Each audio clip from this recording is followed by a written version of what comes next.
malam hari ini kita akan membaca surat yang mulia, surat Al-Lail yang akan kita pelajari pada malam hari ini. A'udzu billahi minasy syaithanir rajim.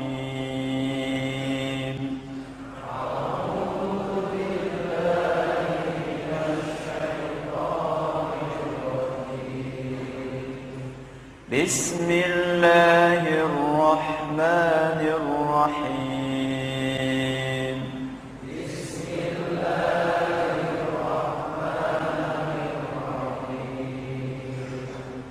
Wal-laili idza yaghsha.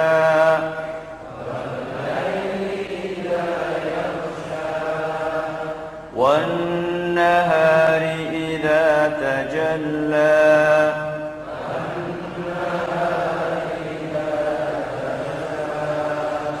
وما خلق الذكر والأنثى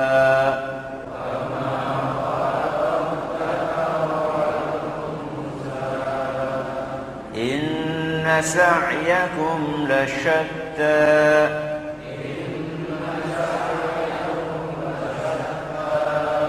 فأما من أعطى واتقى وصدق بالحسنى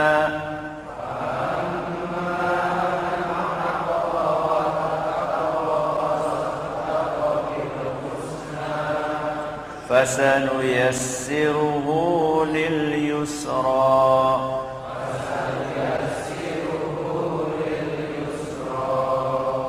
وأما من بخل واستغنى وكذب بالحسنى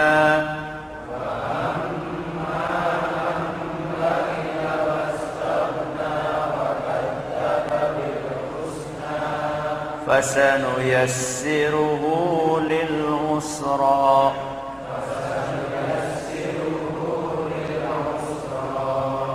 وما يغني عنه ماله إذا تردى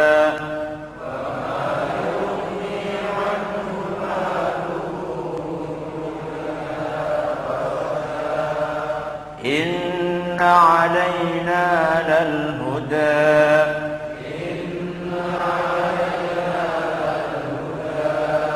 وإن لنا للآخرة والأولى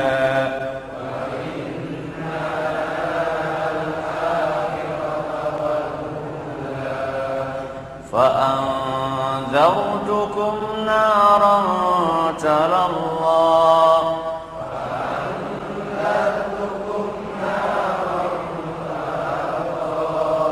لا يصلاها إلا الأشقى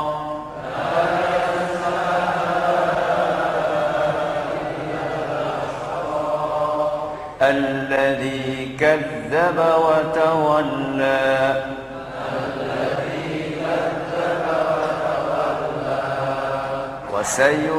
وسيجنبها الأتقى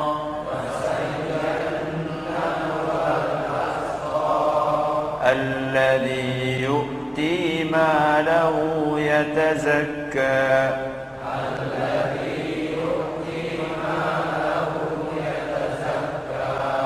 وما لأحد عنده من نعمة تجزى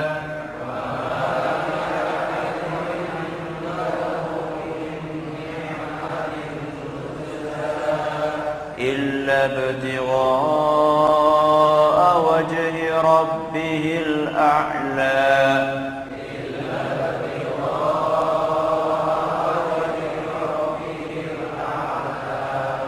ولسوف يرضى.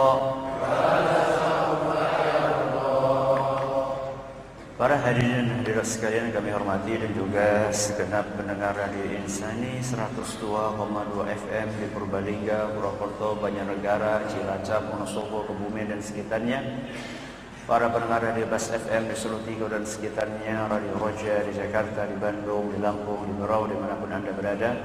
Radio Al-Hikmah di Banyuwangi dan sekitarnya, Radio Muslim Yogyakarta dan sekitarnya, radio kita di Cirebon dan sekitarnya, juga para pemirsa Roja TV dan Yufi TV yang semoga senantiasa dirahmati oleh Allah Azza wa Jalla.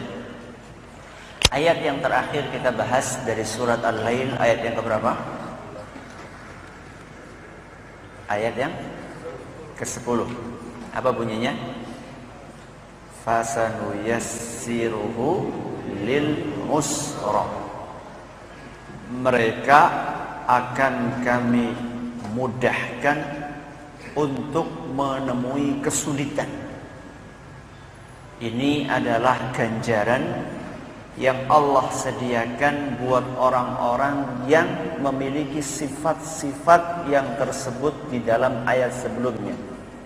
Wa amma man bakhila wastaghna, dan orang-orang yang pelit, wastaghna, tidak merasa butuh kepada siapa? Allah. Wa kadzdzaba bil husna, dan mendustakan, tidak percaya dengan adanya balasan, dengan adanya surga, tidak percaya dengan la ilaha illallah. Orang-orang ini akan mendapatkan ganjaran fasanu yassiruhu lil usra. Dia akan kami timpakan kesulitan, kesusahan, kesengsaraan. Di mana? Di dunia atau di akhirat? Di dunia dan di akhirat. Dan kita sudah bahas pada pertemuan sebelum kemarin tentang kesulitan dan kesusahan yang akan mereka dapatkan di mana? Di dunia. Malam hari ini kita akan membahas apa kesengsaraan yang mereka dapatkan di akhirat. Akhirat itu mulainya kapan? Akhirat itu dimulai ketika kita meninggal dunia. Hari kiamat diawali dengan meninggalnya kita dari dunia ini. Makanya ada ungkapan, man mata faqad qamat qiyamatuhu. Barang siapa yang mati, maka berarti dia sudah masuk ke dalam hari kiamat. Ini yang diistilahkan dengan kiamat sughra. Apa sughra? Kecil. Kalau yang kubro apa? Besar. Kapan itu?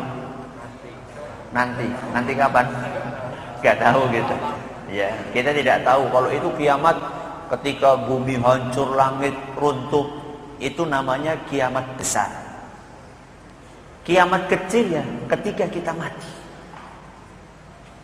Maka kesulitan itu yang akan dialami oleh golongan yang tadi disebutkan sifat-sifatnya akan diawali dengan kematian yang mengerikan.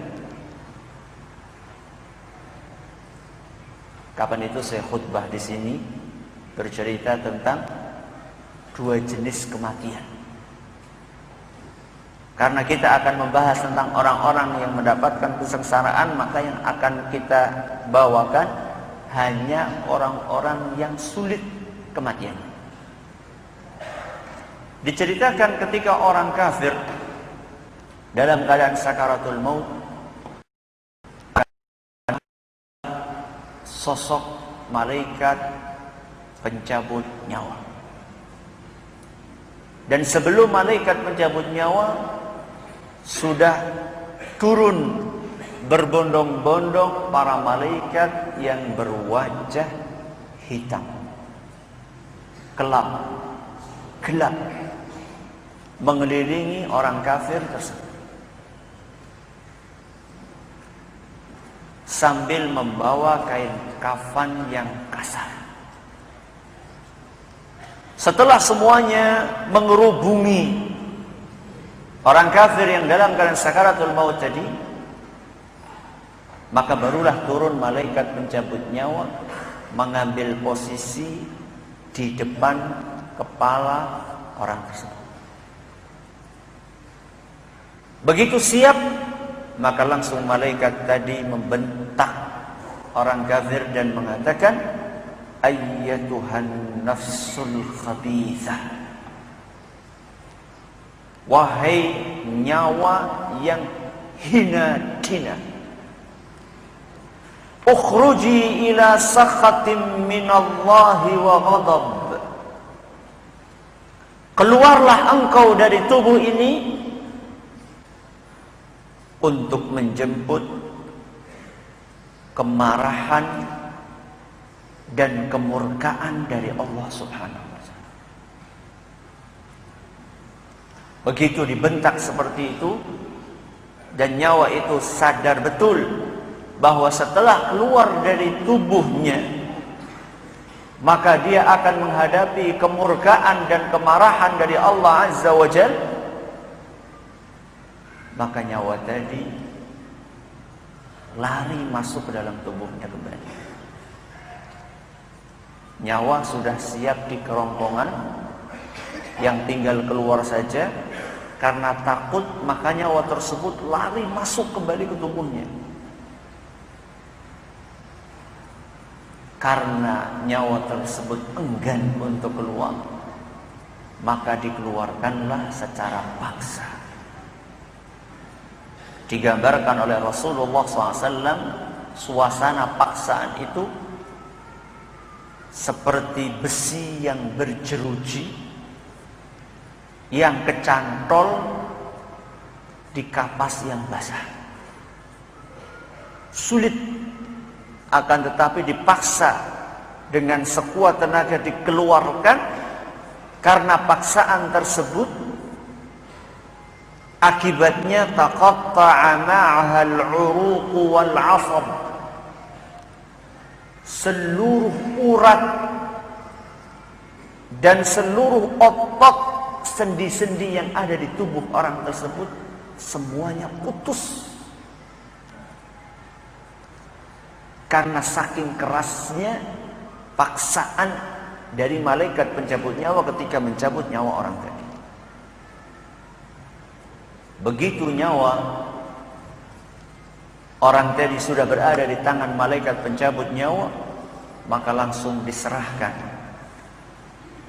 kepada para malaikat yang berwajah hitam, yang sudah siap siaga di sekeliling orang itu. Kemudian dibungkus dengan kain kafan yang sangat kasar, lalu diangkat ke langit. Dan ketika diangkat, terciumlah bau busuk melebihi busuknya bangkai yang paling busuk di muka bumi. Ketika diangkat ke langit, para malaikat yang ada di langit semuanya bertanya, nyawanya siapa ini? Nyawanya siapa yang hina-hina ini? Maka kemudian disebutkan, ini nyawanya Fulan bin Fulan. Dijuluki dengan nama dia yang paling jelek, yang dahulu dia biasa dipanggil dengan nama tersebut ketika di dunia.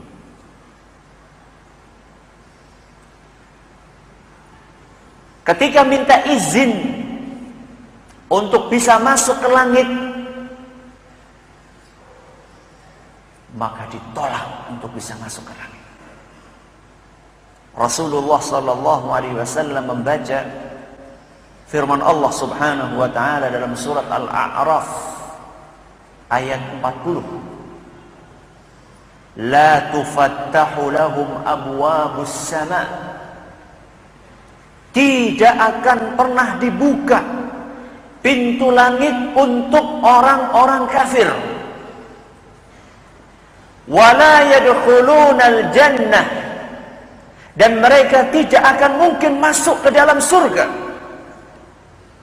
Pintu langit saja enggak dibuka, apalagi masuk ke mana? Hatta yalijal jamalu fi sammil khiyat. Sekalipun onta bisa masuk ke lubang jarum. Mungkin enggak onta masuk ke lubang jarum? Tidak mungkin. Sesuatu yang tidak mungkin itu kalau terjadi, orang kafir tidak akan masuk surga. Al-Quran surat Al-A'raf ayat 40. Hadis riwayat Ahmad dan dinyatakan sahih oleh Imam Al-Hakim dan Syekh Al-Albani. Ketika gagal masuk ke pintu langit, dikemanakan? Dikembalikan lagi ke dalam jasadnya di kuburan. Itulah kesulitan berikutnya yang akan mereka alami.